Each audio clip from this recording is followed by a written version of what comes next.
left versus the right. Entertaining and informative on the Red Apple Podcast Network. All right. I don't know who's starting, by the way. Let me just say something right off the bat. This is Lionel with you, and I hereby abnegate and detach myself from any responsibility for what you're about to hear. Am I right, Governor Paterson? That is correct. Lionel was kind enough. I mean, just a sentence that begins with Lionel is kind enough is one people should listen to divert himself from other plans today. He is in the studio. I'm actually at an event. Yeah. Too far away to do the show and get back to it. One of the best cons ever. I got a call from Kevin Drosh, by the way. Last minute Drosh, we call him. He said, would you like to do a show with the good governor Saturday? I said, you know what? That would be terrific. Wonderful. So then I agreed to it. And this morning I did see you at that wonderful event at the Police Athletic League. And then Kevin says, oh, by the way, I forgot to tell you, you're going to be doing this by yourself. I said, wait a minute, I'm the guest. How can I be doing it by myself? Well, the governor's not going to be in. He's phoning it in, which is the story of your career in some respects. I said, so why can't I phone it in too? And they said, well, there's got to be someone there. I said, well, put a chair or something. Anyway, so here I am. I'm missing you. It was good seeing you this morning, my good friend. And it was a great cause. Oh. And it was it kind of historic for me because my grandparents lived in the next block, and my father was born. His wife's name, King. What are you at? What is this, a halfway house? An emergency room? What is this? They're a great couple, and they have a kid named Andrew. What is... Do not adjust your radio. This is live. Okay. Anyway, my friends, it's 4 after the hour, 5. Lionel with you on what is... By the way, please, set your recordings today. Forget War of the Worlds. This is going to be radio history. This is the one they're going to say, where were you? Were you there on... And by the way, this is also very propitious in a terrible way. November the 22nd... I think we all remember maybe where we were in 1963 on that day.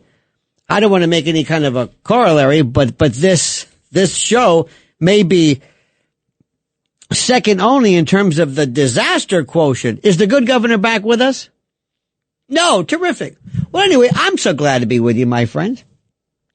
I'm here to say this show is called Left versus Right. I don't know why. I'm neither left nor right. I'm an American. I don't know what this left or right means, but any excuse I have to be with my good friend, Governor David Paterson, the elusive, the one, the only, the inimitable, the ineffable, the transcendent. Are you back, good sir?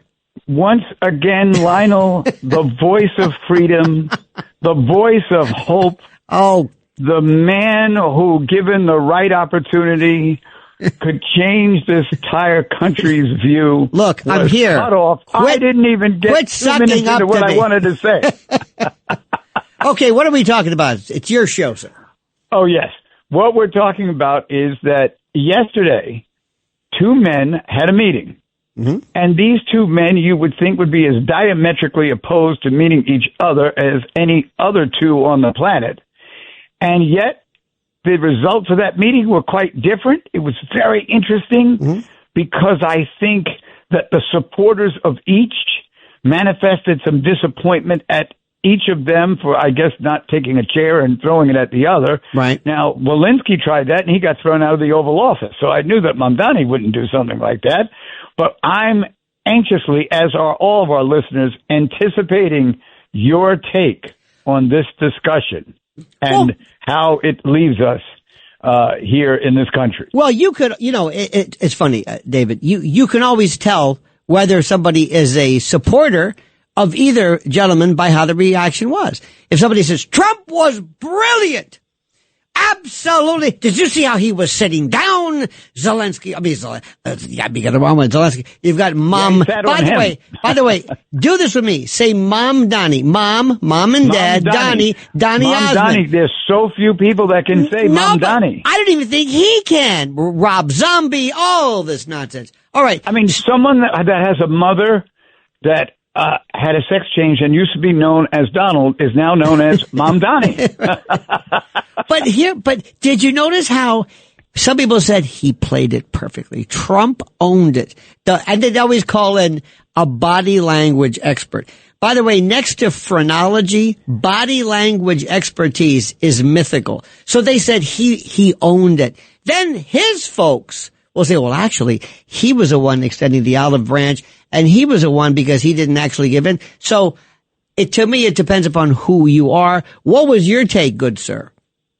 My take was that this was an exhibition of political prowess by both of them. Yes. One who's been doing it, his whole life, who was doing it before the other one was born.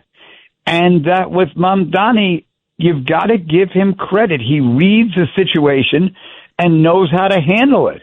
You don't have to, hold up cards for him to say something. And I actually thought that the two of them took the discussion to a level beyond the wisdom. I'm not saying the ability or the intelligence, but beyond the wisdom of most people in the audience, because now they both have each other on the record, and they both have committed to trying to help each other. And at one point, when they were trying to nail Mamdani on one, and I can't remember which one it was, one of his many, strange opinions that he has emitted. Fascist. Fascist. Right. Trump jumped in and threw a block, better than anybody in NFL could have done to save Mamdani from answering the question. Well, they also did, look, a couple of other things. I'm going to be, if you don't mind, dare I wax, Vatic, prescient, Pythonic. I'm going to read the entrails of the beast. I'm going to augur the future. I'm going to tell you that when all is said and done, when Mayor Mamdani leaves, people are going to sit back and say, he wasn't that bad. He didn't really do anything. And then we will say, aha, you know why? Because he was so afraid, because this guy couldn't even scratch himself the wrong way without us jumping on and leaping as some kind of a signal to his fascisti, jihadi core. So maybe, listen, he extended, and also the great Commissioner Tisch was there this morning, Jessica Tisch. He is wise enough to meet with her. David, do you think there's a possibility that he may actually, dare I say it, not be that bad? A lot of bluster, a lot of theory, and he realizes, I can't do this. I'm the mayor. I'm in charge of potholes in public schools. I'm not in charge of Middle East policy. What say you, sir?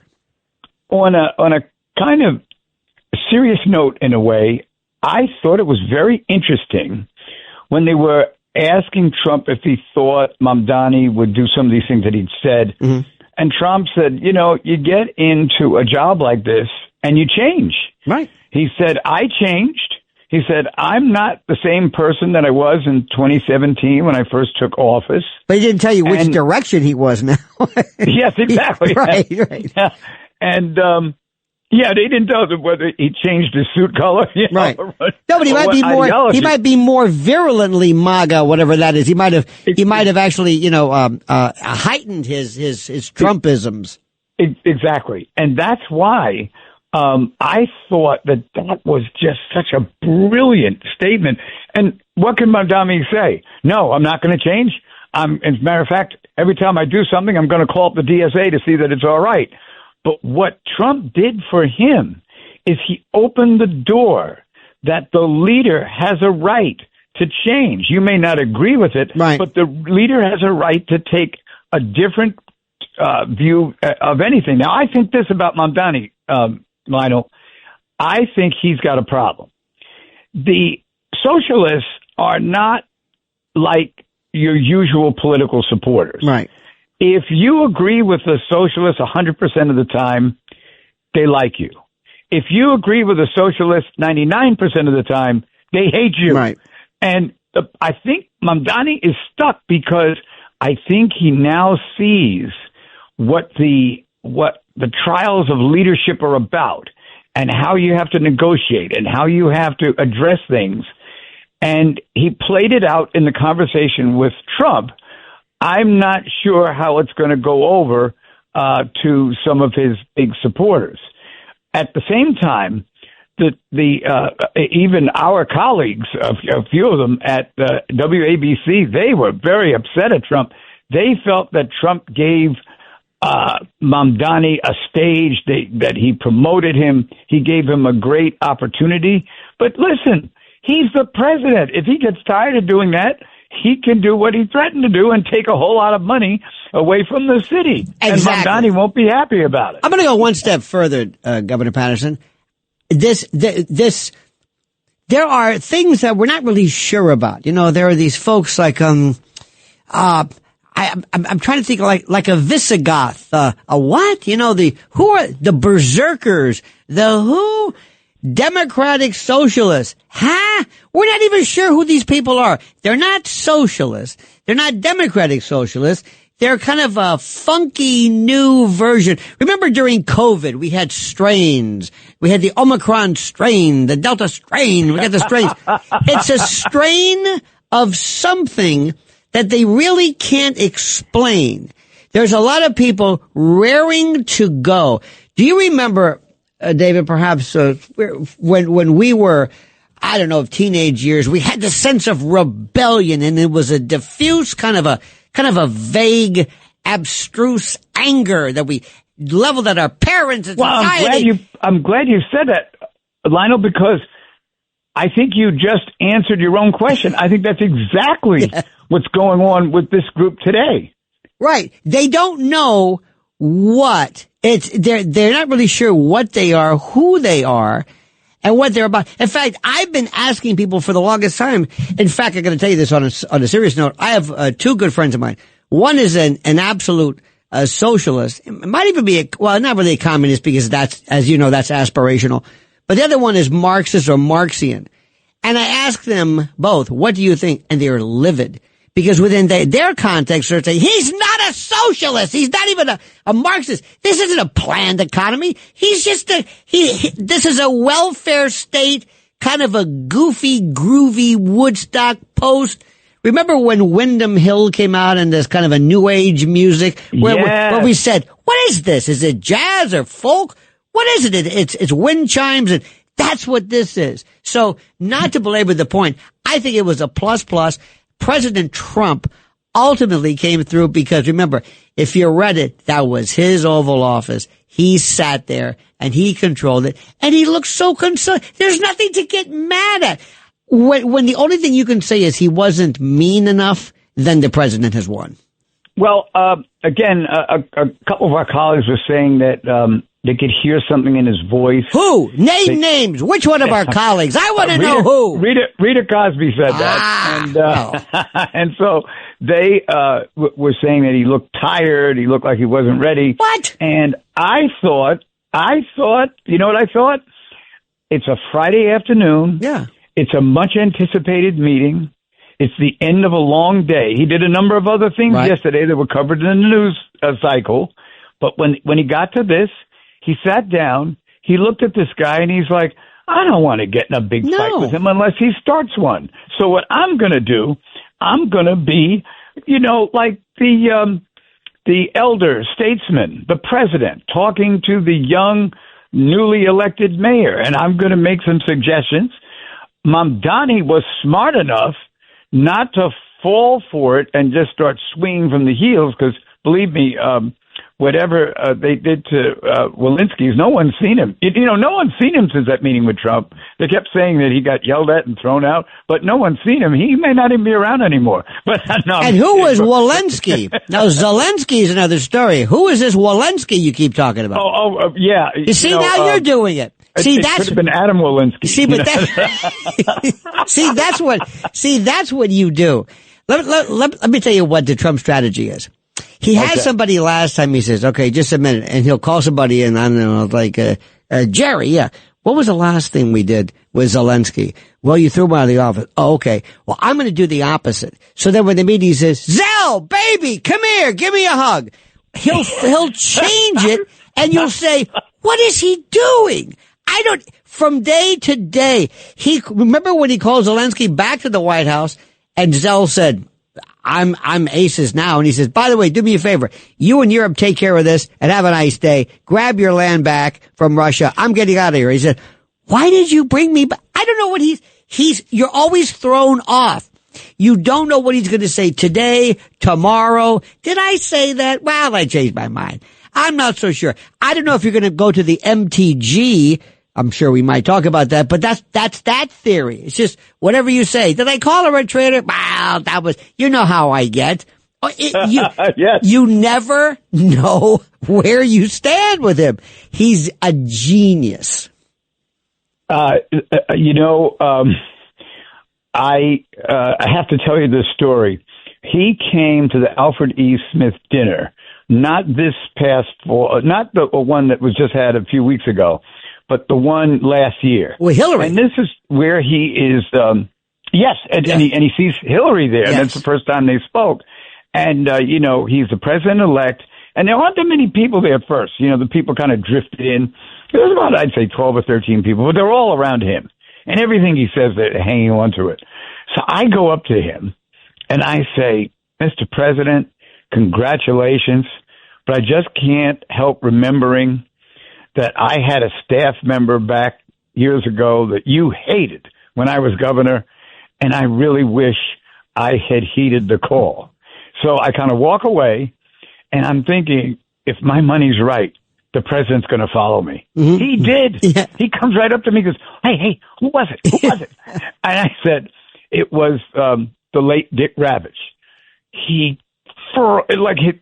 like he was curled up for a second. He goes, that guy, you couldn't build a treehouse in this city without him trying to interfere with regulations and that kind of thing. And so I start telling the president that a staff member of mine, he waits until I'm out of office for years and says to me, when you wouldn't listen to Ravitch's advice, he would go and try to hire lobbyists to get them to come and talk to you. And I'm like, how do you lobby the governor when you're the lieutenant governor? But all of a sudden, while we're, laughing and both of us, are gesturing with our hands, Trump grabs me, turns me to the side, so I'm next to him instead of facing him. And he says, no, there's no problem here. We're talking about an old friend that died recently. We're talking about an old friend. The media goes away. Otherwise, the story of what appeared to be a confrontation would have been in the news. He thinks faster than everyone. But don't you also think, and you and I both have a love of professional wrestling. Remember the baby face and the heel. There's the angle, and then there's the shoot, the real McCoy. But most of the time, professionals go backstage and we say, are you okay? Was that a bump? I didn't mean it. It's like when Warner Brothers, when you had the coyote and the sheepdog, and at the end of the day, you would hear that whistle, and then they would stop trying to kill each other.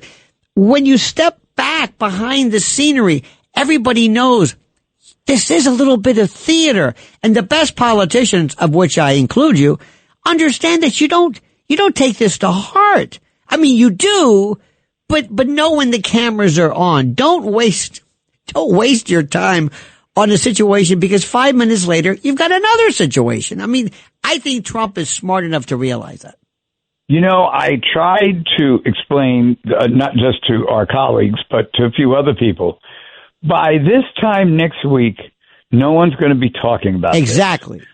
What's going to happen will happen over a period of time, but it won't necessarily happen as a result of that conversation. Exactly. And I think that you're right, Lionel. It isn't just the concerned public. It's people in public service that don't get that. They think there's supposed to be a clear winner, a clear loser, the loser's supposed to get up and stagger out. It doesn't go that way. Indeed. And I mean, when's the last political debate you saw where one of the two debaters clearly got their butt kicked? You just don't see that often. Maybe, well, no, that wasn't even a debate, but way back when President Ford said I was just going to say that when he said that there was no communist infiltration or influence in Eastern Europe. That one? Exactly. And Carter looked at him, being the gentleman. By the way, the greatest debate ever, one of the nicest group of people was Dick Cheney and Joe Lieberman. For the vice presidential debate, I said, if you recall them, I want these two. They were the most gentlemanly that wasn't even a debate. It was like one of the best discussions. It was like you rarely see that. So never. I have one debate story for you, Lionel. It is. Oh, are we taking a break? Well, that's kind of what they're intimating. They're flailing their hands and making gestures that I think are obscene in some country of which I'm unfamiliar.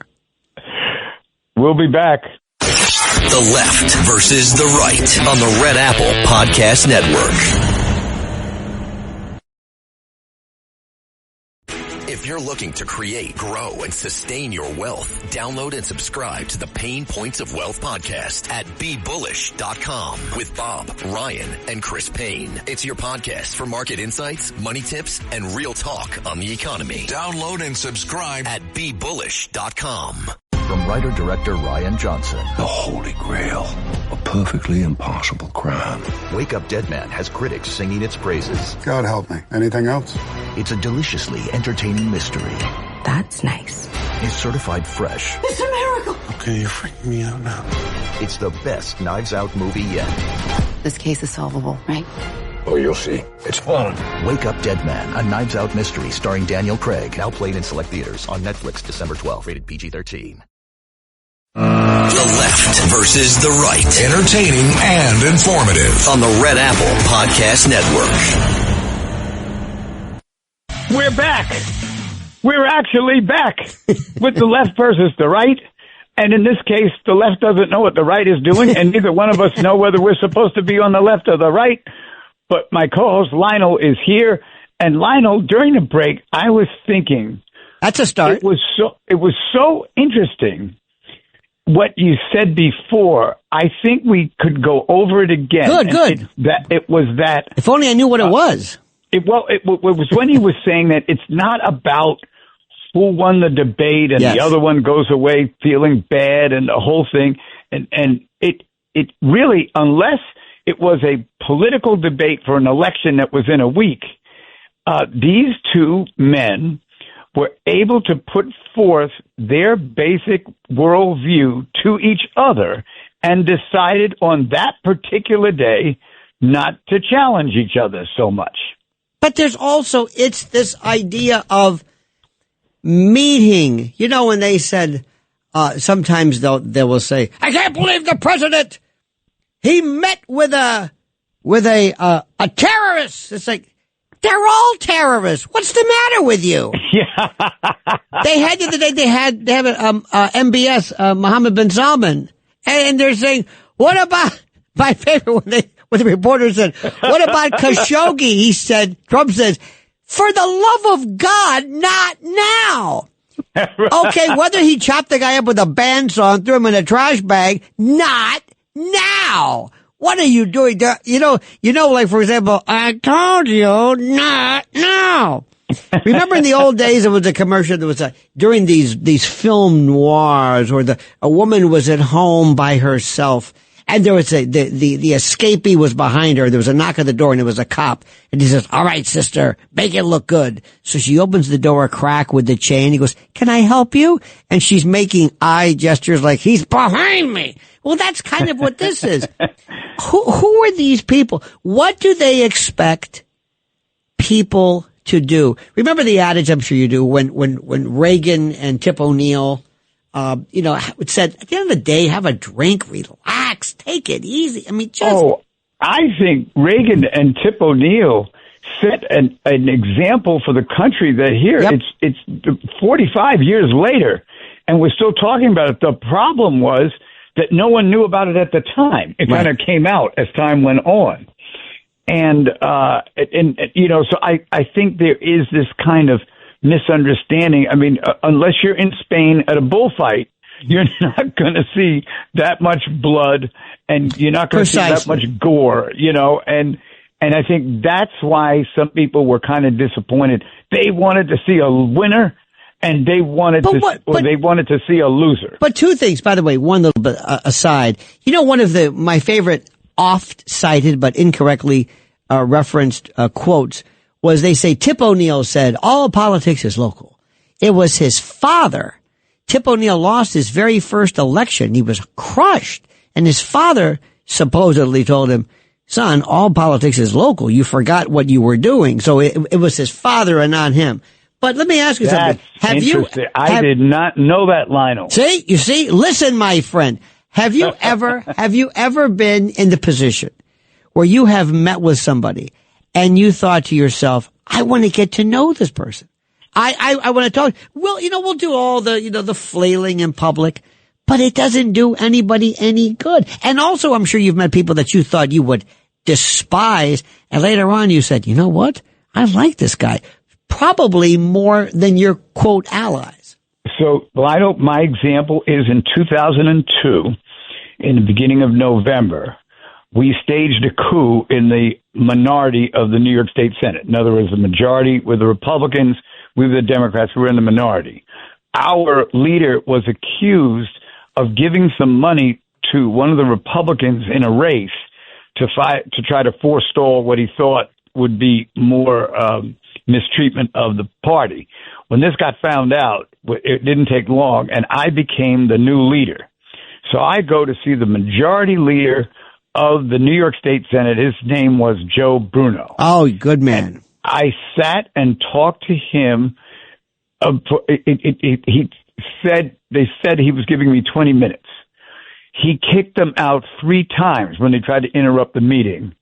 He and I had an understanding between the two of us, and the parties could be fighting, but neither he nor I was fighting because we knew that it had to be worked out some way, and it wasn't going to be worked out by shouting at each other on the floor.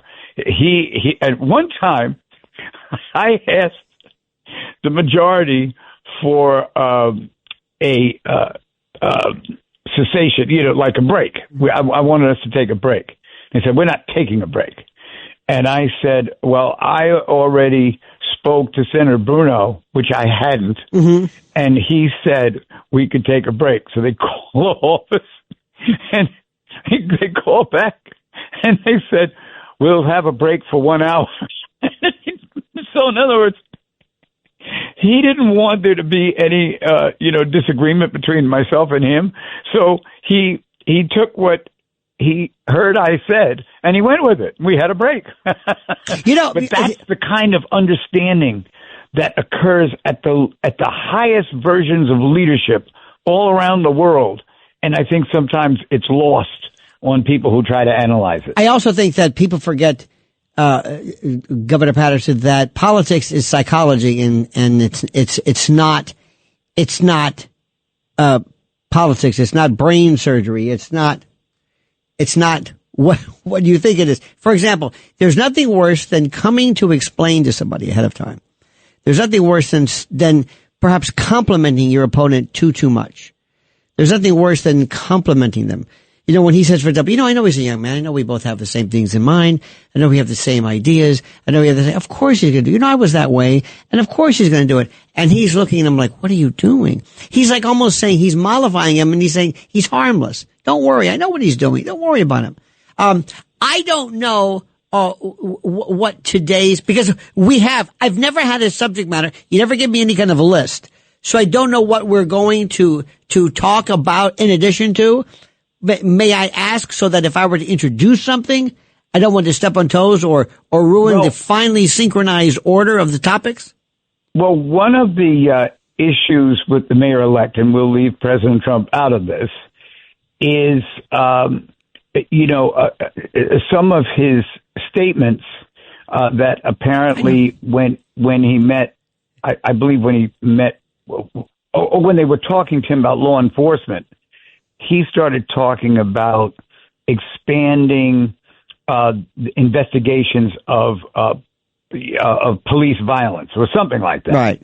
And a lot of people really felt that was inappropriate to talk about that at that time. That actually breaks the rule that we were talking about that was abided by he and President Trump.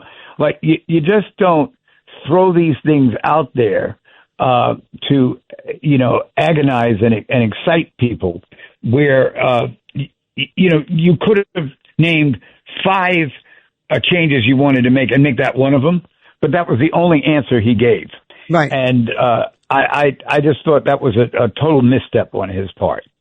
Well, there's also, there's sometimes about being conciliatory and other times but that goes to show you what being a political tyro is all about. Listen, the bottom line is anybody going to remember this? No. No. Is anybody going to remember any of this? No. I mean, it's not, there's always this, because there's a reality, and then there are the people in the punditocracy who have to make a big deal about it because they're, David, as you know, they're ready for people to come in and turn the lights off of their studio or their news division. Look at what Barry Weiss is doing with CBS. Every time she walks in, there's another show that's killed. So consequently, another casualty. So what they'll do is they'll talk about, our body language. And I read the story and I'm thinking nothing happened. And I watch what happened and nothing happened. So they have to turn this around and always feed this. So that's why nobody really believes in what people are saying. Look, the bottom line is simply that I've got to just mention the way, going back to Trump. Now, if you think Trump is smooth and calm, then he's a firebrand. What he's doing with Marjorie Taylor Greene, for example, he's throwing everything at her. You're a traitor! Get out of here! I mean, oh my God! Oh, Lionel, I just saw him on Fox, and they were playing. He says he's talking about Marjorie Taylor Greene. He says, her colleagues don't like her. And, yeah, right. She talks about all this other stuff, and I've got to say that I've had to straighten her out, and she's leaving. And he said, but actually, I always thought she was a very nice lady. Right. Like, what? Well, look at Megyn Kelly when he made some reference. I don't even want to say it now, but he was referring to some, dare I say, some exsanguination reference to something that he was trying to make some kind of some type of a reference to her temperament or whatever. I mean, people say, this is the most incredible, the most sexist. You're a pig. Now she loves him. I mean, this is pretty soon. AOC is going to be on board. I don't know who's the Cheney funeral. Oh, can I tell you another thing too, which I noticed? There's this kind of a new parlor game of, let's see how people react at certain funerals. Do you remember the one time when, I forget whose it was, maybe it was, I forget who it was, but maybe Jimmy Carter, but they opened up the hymn, not the hymnal, but the program, and something fell out. It was a piece of paper, and people swore it was a note, it was a code, it was an Illuminati reference, the Knights Templar, and we didn't even know what it was. Same thing happened recently with Biden staring down Kamala Harris, and they hate each other. Did any of that happen? No, but they have to say something, and it's perceived. And if it's perceived enough, it becomes reality. Exactly. Now, it's interesting, though, because the problem that the Republicans have is if Marjorie Taylor Greene leaves, they don't have that much of a majority right now. It's not like Precisely. It was before. And they've got a few other people who are not necessarily leaving, but just... they're not exactly sure how they're voting all the time. So this is a little problem they've got a couple of months to straighten out. Right here in the United States, we have a presidential race underway. A new candidate gets involved each day, so I won't even try to cite them. Mm-hmm. But I think it's really quite interesting that all this is happening, and next year is not 28. Next year is 26. Mm-hmm. So we have to hear this for another 2 years. Yes, and they've forgotten the notion of midterms. And also, I've got to tell you this, and you would know this better than anybody. There are some, you remember, who was it, Freud, who said sometimes a cigar is just a cigar, when you know, dream interpretation or whatever. Right. They're saying, we have to understand something. The Mamdani case, and you have Mikey Sherrill in New Jersey and Virginia. This portends doom, the end of MAGA. It's like, wait a minute, take it easy there, Sparky. Back down a little bit. They're always thinking that this is the end. This is the unraveling. This is the prescient, the Cassandra, the doomsayers. What's your take based upon this last, I don't know if it was a debacle, but a couple of the aforementioned races? What can you extrapolate from that? I think that each side was looking for a momentum. Mm-hmm. And the Democrats can rightly claim, they got New Jersey, Virginia, a couple other places, and also some House seats that they won. But as you pointed out, Democrats are walking around like, oh, we got 26. We got 26. We're going to win everything in 26. We're actually thinking about who we're going to run for president now. We've got 26. And that's how people lose. They basically spend so much time lauding themselves for their party's victory in the past election that they repeat the mistakes of the people they beat in that election and just start walking around, mouthing a lot of philosophy and setting themselves up for a disappointing end. As has happened in the Democratic Party before. I think you and I will look back, and I know there are some people who are thinking, oh, please don't say this. Don't bring this up, for the love of God, especially when we talk about our beloved colleagues. That means we need to bring it up. I am going to miss this mayoral race like you cannot believe. It was the greatest. It was, you remember, what was this? Susquehanna Hat Company. Slowly I watch, inch by inch, the Niagara Falls. When I heard, I'm going to miss this one, and I'm sorry, I'm probably breaking every rule, but I'm going to say it because I can't help it. When I hear, well, I don't know about numbers, but, as far as I'm concerned, Curtis has the momentum. I'm thinking, people, it was just like, no, you can't say that. There's no such thing as momentum. It's numbers. You're talking about a feeling. The psephology. This is about science. For the love of God, stop it. And I thought, the same thing happened on election night. Yes. When they assumed that,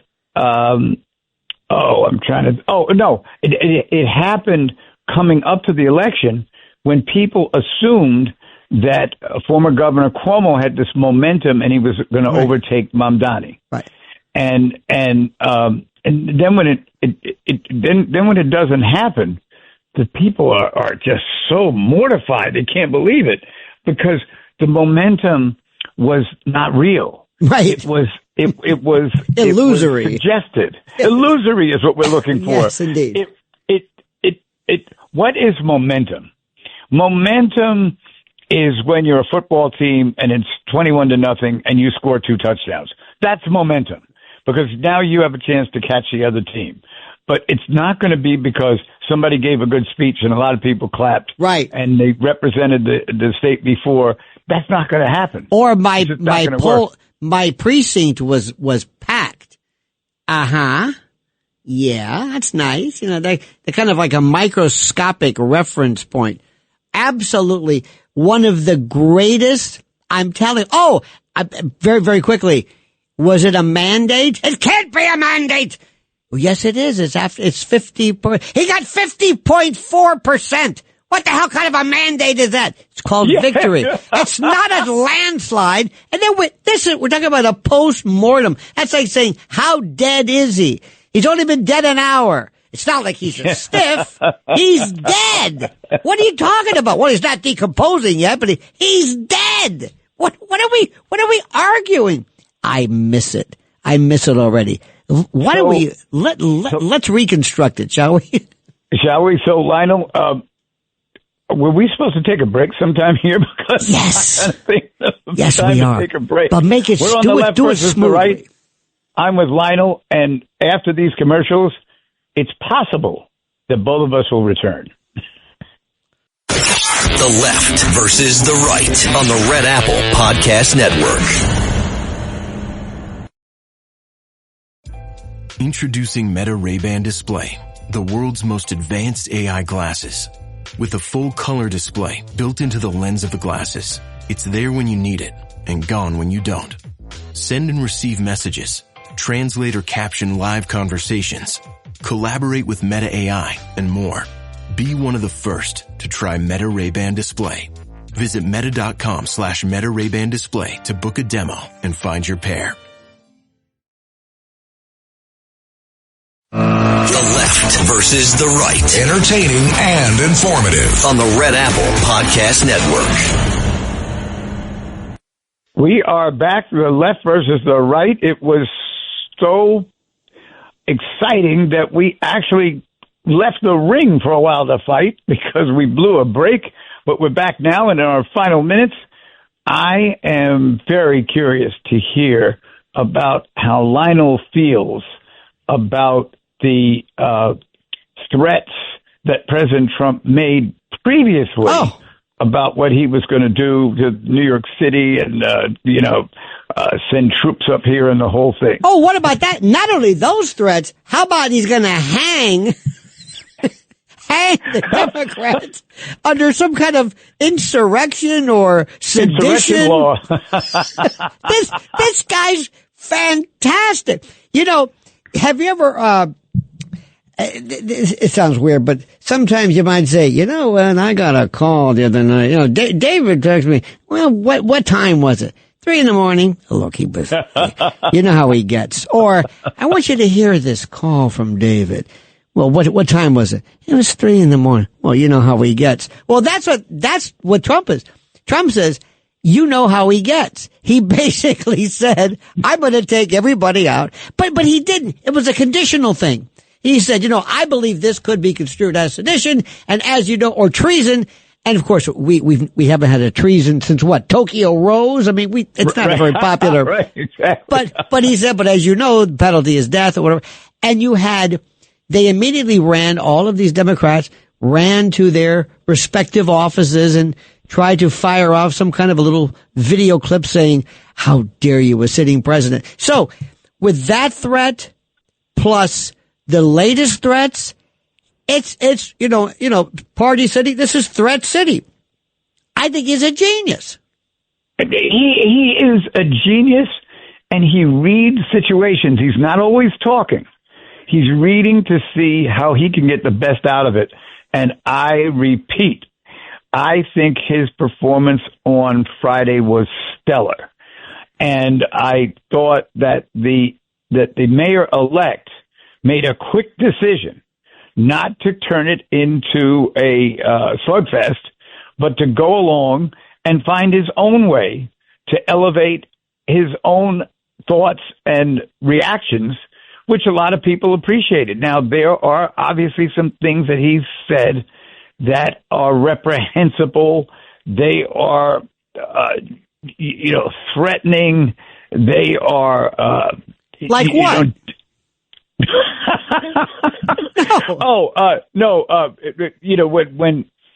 When his comments, where I think he's really talking about Israel but he makes it sound like he's talking about Jewish people who live in New York. Well, one of the best things I think, just out of an abundance of caution, David, with all, in all seriousness, some of these topics are okay. We can have fun with them.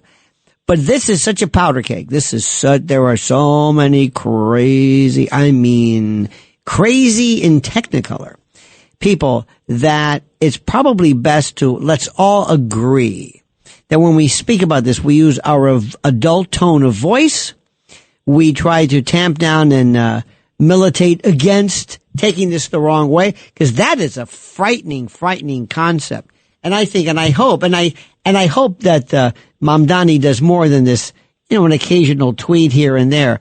Because let's face it, when one of the things that you do before you even talk to anybody is dust off Linda Sarsour, you're wondering, wait a minute, hold it. Yeah.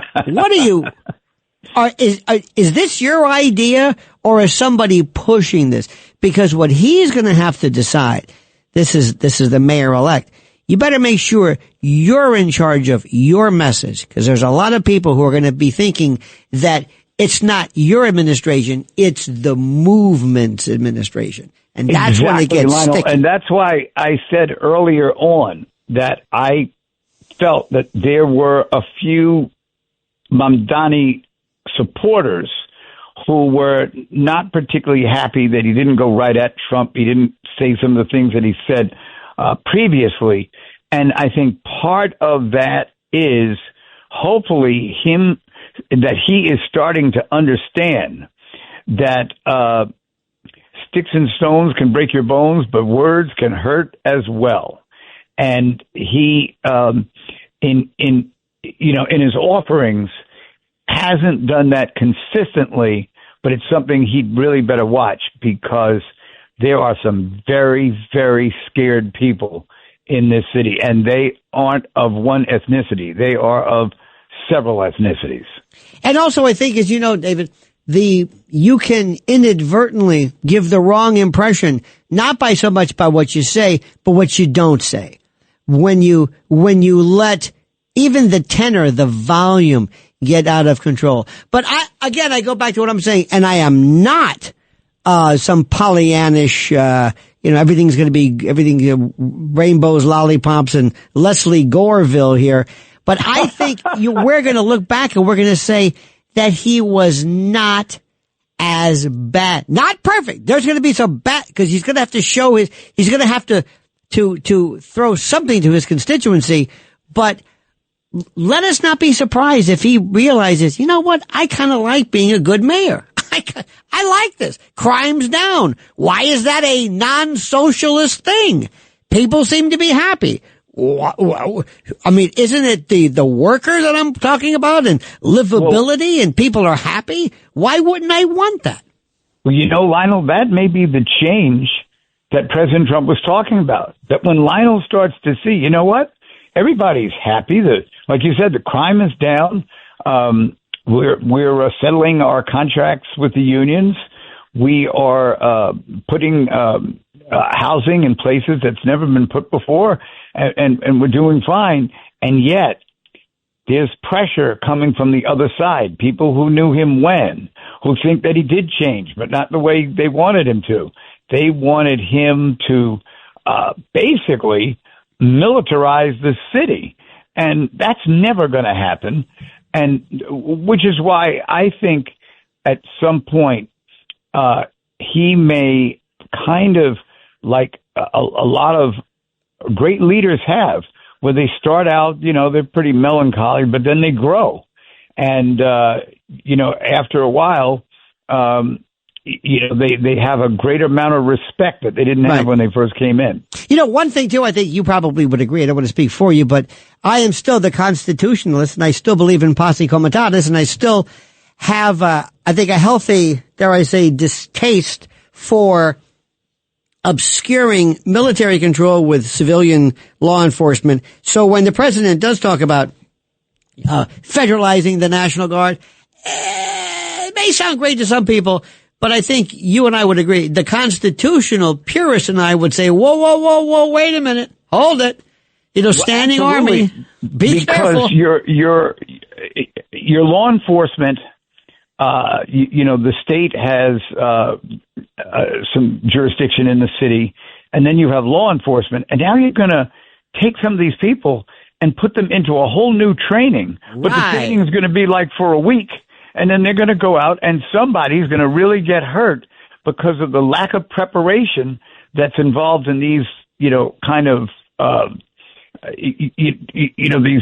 dynamic decisions that are being made that are only as much dangerous as they are dynamic. That's right, because at Fort Bragg and at when Delta Force and SEAL Team 6 train, there is no class they have on constitutional rules of interrogation and Miranda and probable cause. They don't know what that means. They kill people and blow things up. So when you take that mentality and you bring them into D.C.